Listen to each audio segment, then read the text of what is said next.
Në këtë edicion do të ndiqni. Politologu Koci është goditur vota e lirë, veprimet mund të jenë bërë edhe me marrëveshje të qendrës.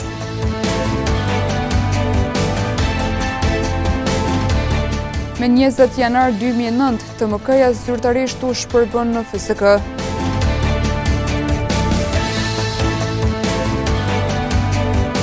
Pensionistët e kategorive të veçanta lirohen nga paraqitja e rregullt, të tjerët mbesin të obliguar.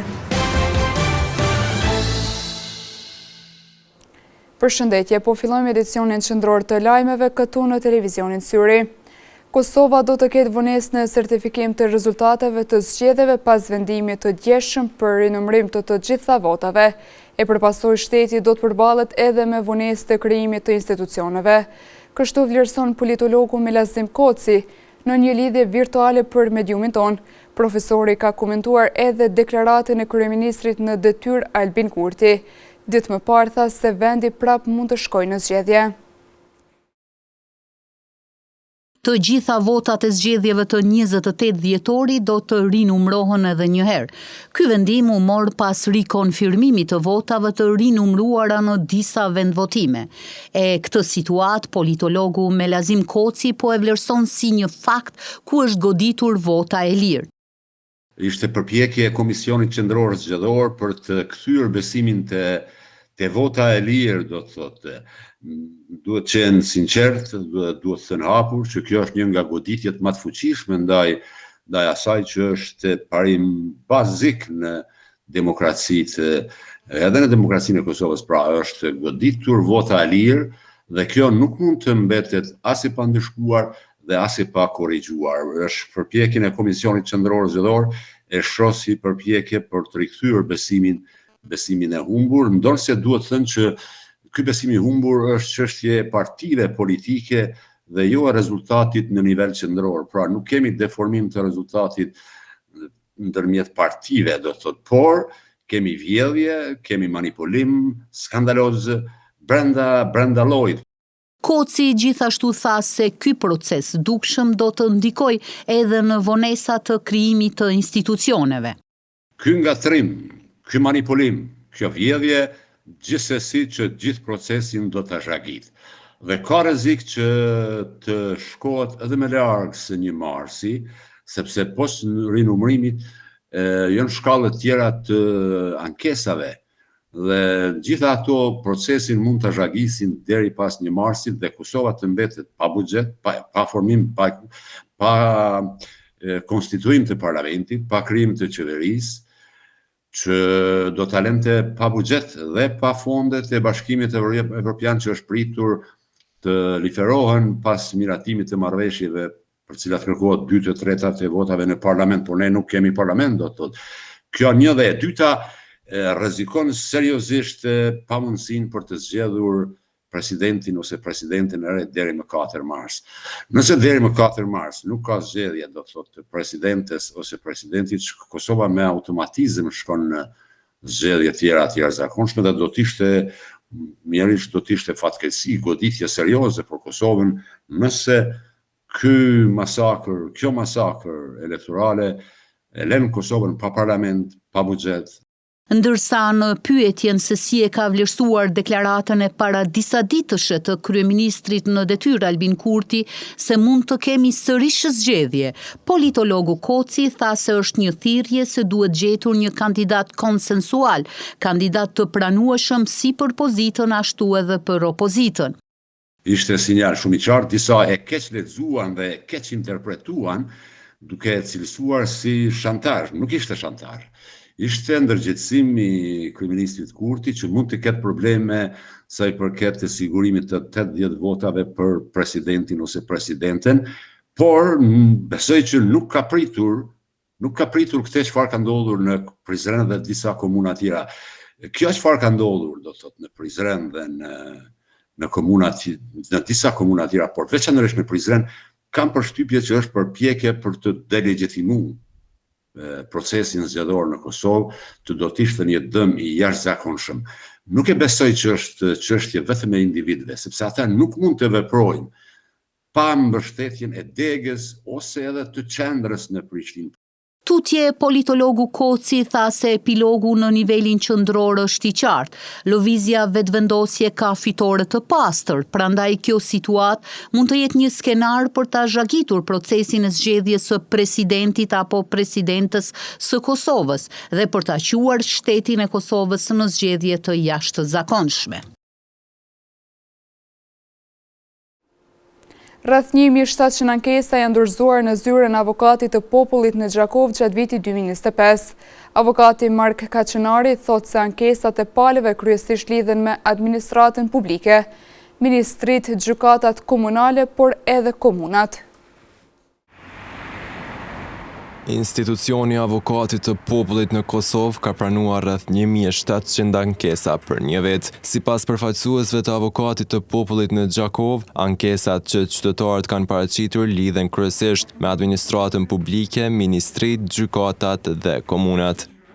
Gjatë këtij viti Avokati i Popullit ka pranuar në nivel republike diku rreth 1700 ankesa, megjithëse 2687 qytetarë të përfshirë dhe këto ankesa janë adresu kryesisht, më shumë të ankesa gjatë këtij viti kemi pranuar ndaj ministrive dhe administratës, pastaj ndaj gjykatave, ankesa ndaj komunave, ndaj policisë dhe autoriteteve tjera. Por në këtë vit 2025 më shumë të ankesa ka pas ndaj ministrive dhe administratës.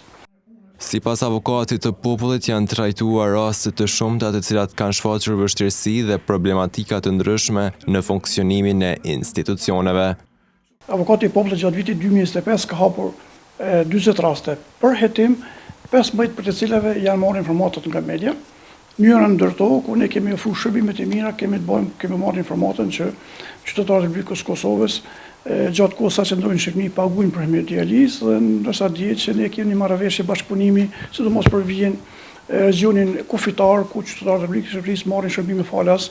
Prandaj kemi hapur pra sipas zyrtyrës zyrtare, tu marr parasysh që Avokati i Popullit në këtë citat nuk ka mandat në jashtë territorit të Republikës Kosovës, por kemi kërkuar shërbimet e mira, meqense mediat na kanë informuar që Avokati i Popullit i Shqipërisë ka hapur sipas zyrtyrës zyrtare dhe mbi bazën e këtij bashkëpunimi ata kanë shkruar 2 rekomandime për Ministrinë e Shëndetësisë dhe Ministrinë atje dhe pjesës sociale që qytetarët e Kosovës gjatë qëndrimit në Republikën të marrin shërbime hemodializës pa pagesë, siç edhe marrin ata në Kosovë.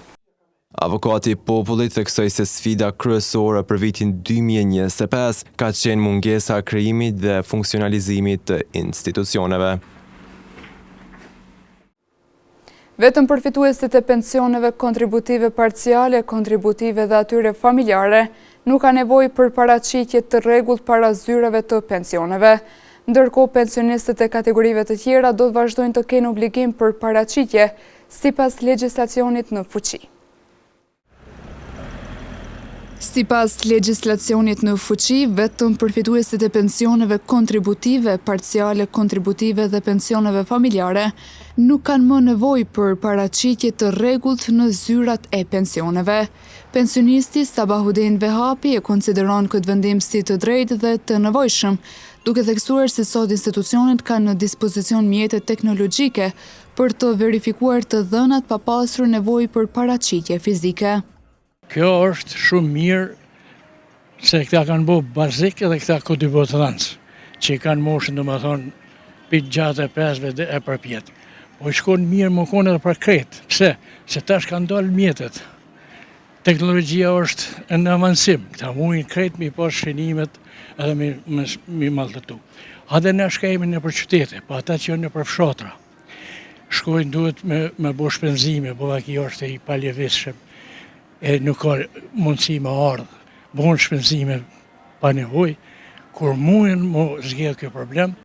A i shprehu gjithashtu shpresin që edhe ligjet e tjera që lidhen me pensionistët të bësojnë ndryshime për të mirën e tyre.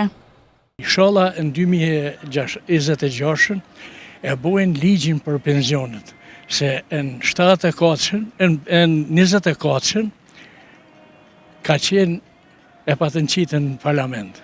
Po parlamenti ja qëj këseni kushtetutës, tash në favorin tonë kushtetuta ka miratu. Po pritet më qitë në parlament. Do më thonë ligji për pensionistat. Inshallah bëhet edhe për veteran, bëhet edhe për kretë kategorit e pensionistave. Ndryshe nga ky mendim, pensionisti Myftar Shala ka një mendim më ndryshe.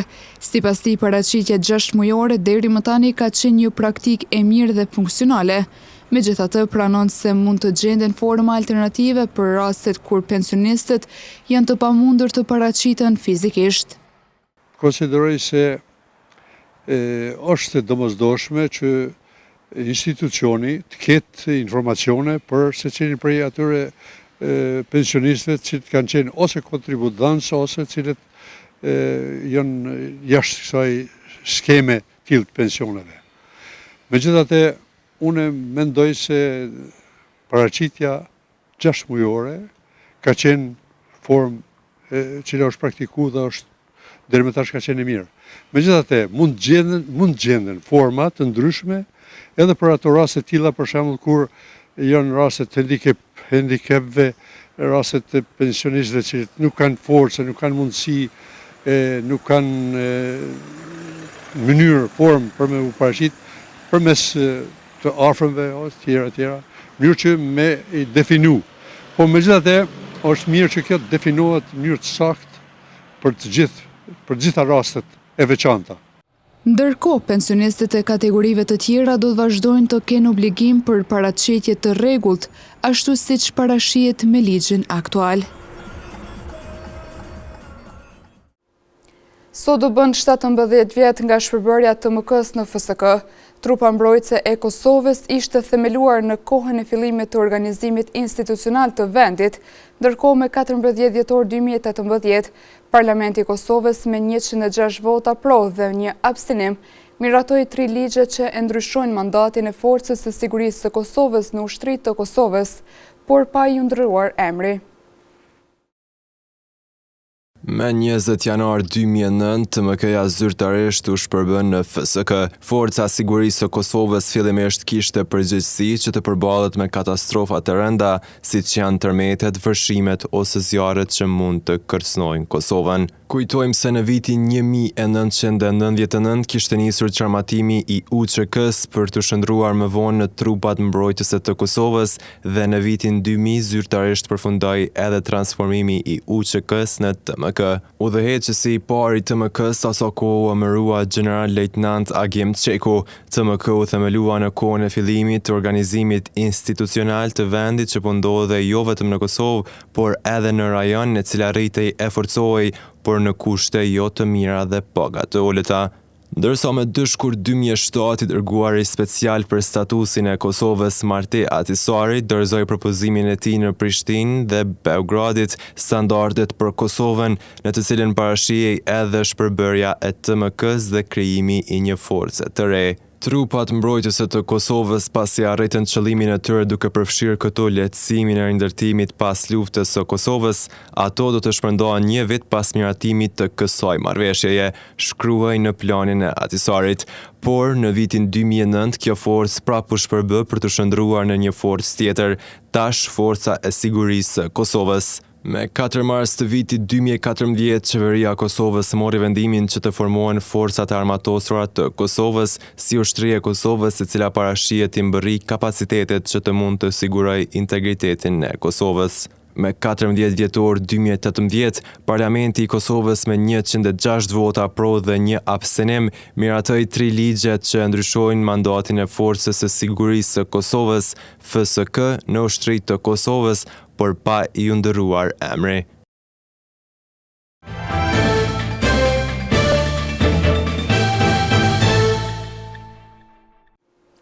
Zbatimi i vendimit për rritjen e pagës minimale do të realizohet në 2 faza, njëra në janar e tjetra në korrik. Nga Ministria e Financave bëjnë të ditur se nga janari paga minimale do të jetë 425 euro, ndërsa në korrik e njëjta do të bëhet 500 euro. Ndërkohë, ekipi ynë ka siguruar opinionet e disa qytetarëve për të kuptuar se cili është vlerësimi i tyre për këtë rritje. paga minimale nga 1 janari 2026 do të aplikohet në vlerën 425 euro, ndërsa nga muaji korrik do të rritet në 500 euro. Disa nga qytetarët e intervistuar sot pohuan se e kanë mirëpritur rritjen e pagës minimale, sidomos në këtë kohë kur trendi i rritjes së çmimeve, sidomos atyre bazike, është në rritje nga dita në ditë. Sipas mie e vlerësoj në rregull, sepse për sektorin privat është rregulluar paga minimale me ligj, por duhen më rregulluar edhe disa gjëra tjera, për shembull pushimi javor, pushimi mjekësor edhe pushimi vjetor. Rritjen e pagës minimale ka mirëpritur edhe një tjetër qytetar, mirë po ai shprehet se pavarësisht kësaj rritjeje, pagat duhet të jenë edhe më të larta, sidomos në sektorin privat. Unë mendoj për momentin mirë ka bë për 350 euro në 450, pastaj në qershor do bëhet 500, mirë po prap nuk mjafton. Unë mendoj me kushtet, me gjendjen ekonomike në Kosovë, individi meriton pak ma shumë. Paktën një 600-700 euro pagë minimale, me mujt me evitue emigrimin apo ikjen prej Kosove. Duhet më konë ma madhe, me thonë që fort keq nuk ka, po duhet gjithçysh punëtori më vlerësu. Sipas qytetarëve, si sektori privat, ashtu edhe ai publik, duhet të ofrojnë paga më të mira në mënyrë që të përballohet më lehtë kostoja e jetesës.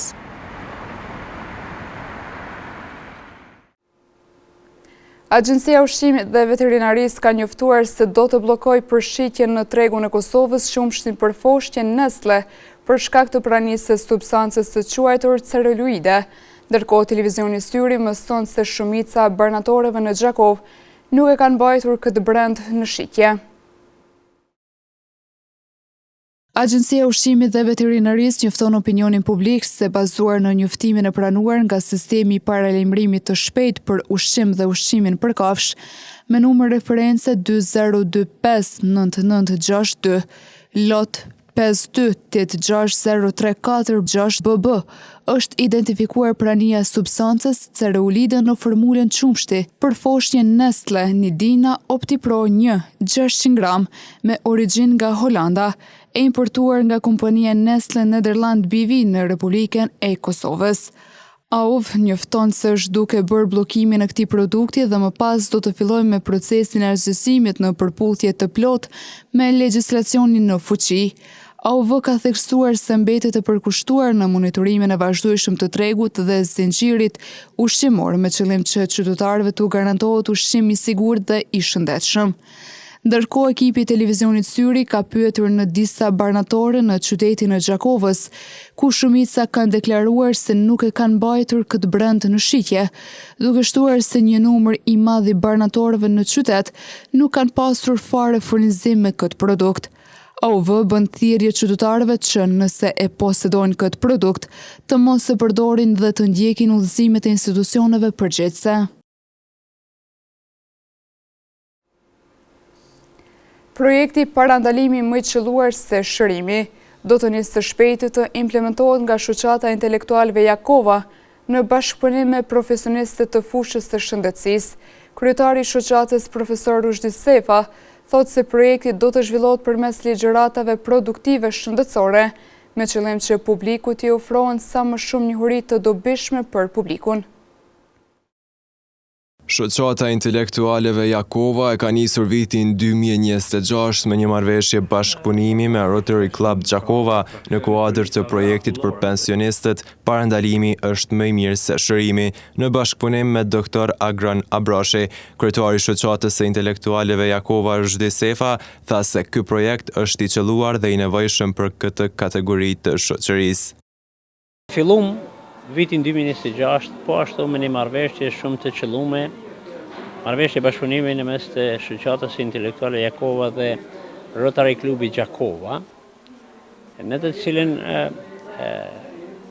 tema ose projekti i quajtur parandalimi me i qelluar se shërimi, fillojmë me ligjëratën e parë, të cilin e mbajti mjeku, doktor specialist i cili jeton dhe vepron në Zvicër, po asnjëherë nuk e harron Gjakovën dhe Kosovën, doktor Agran Abrashi. Vetë takimi, vetë ajo trojesë, mendoj që ka qenë jo vetëm e qelluar, po edhe suksesshme, parësi se interesimi i publikut me pyetje, me shfaqjen e interesimeve për temën në fjalë ishte në nivel. Sefa theksoi se aktivitetet të tilla do të vazhdojnë edhe në të ardhmen përmes organizimit të shumë takimeve tjera. Temat nga kjo fushë, pra nga fusha e mjekësisë dhe preventiva ose parandalimi, janë qaq të shumta dhe interesimi është qaq i madh, parësi se numri i atyre që janë afektuar nga smundjet tash të quajtura moderne është në rritje sipër, prandaj në këtë drejtim presim. Nga shoqata e intelektualeve Jakova bën të ditur se edhe gjatë vitit 2025 kanë realizuar projekte të ndryshme, ndërsa edhe në vitin 2026 do të vazhdojnë me aktivitete të ngjashme në shërbim të qytetarëve. Deri me 18 shkurt do të qëndrojë hapur thirrje për aplikim nga Ministria e Bujqësisë për mbështetje në sektorin e blegtorisë, përmes pagesave direkte për qumsht, për therrjet e raportuara të gjedhit, viçat për majmëri, zogjet për majmëri dhe për akuakultur, ashtu siç parashihet në programin e pagesave direkte për vitin 2025. Edhe këtë vit do të vazhdojë mbështetja për sektorin e blegtorisë dhe agrokulturës përmes pagesave direkte për kategori të ndryshme në përputhje me programin e miratuar për vitin 2025. Ministria e Bujqësisë, Pyllëtarisë dhe Zhvillimit Rural përmes Agjencisë për Zhvillimin e Bujqësisë ka hapur dje zyrtarisht thirrjen për aplikim për 6 mujorin e dytë të programit të pagesave direkte për vitin 2025. Në njoftimin e Ministrisë së Bujqësisë bëhet ditur se përkraja financiare do të përfshi disa aktivitete bujqësore të ndara në pagesa direkte për qumsht, pagesa direkte për therrjet e raportuara të gjedhit, pagesa direkte për viçat për majmëri, pagesa direkte për zogj për majmëri dhe pagesa direkte për akuakultur, ndërsa afati për aplikim ka filluar dje me 19 janar 2026 për të vazhduar deri me 18 shkurt 2026 në orën 16.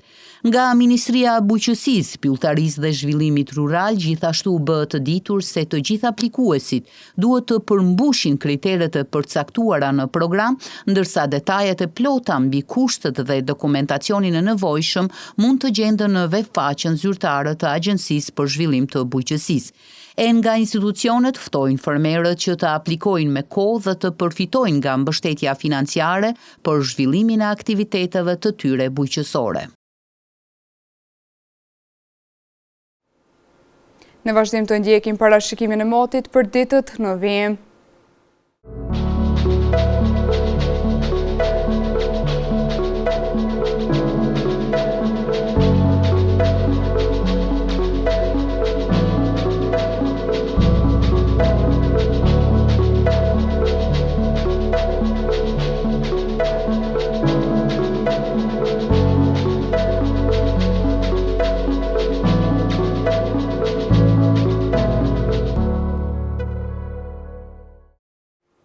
Para se të ndajmi të ndjekim edhe një herë titull kryesor të këtij edicioni.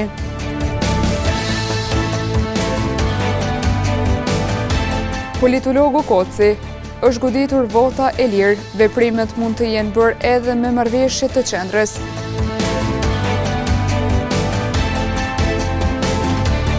Me 20 janar 2009, TMK-ja zyrtarisht u shpërbën në FSK.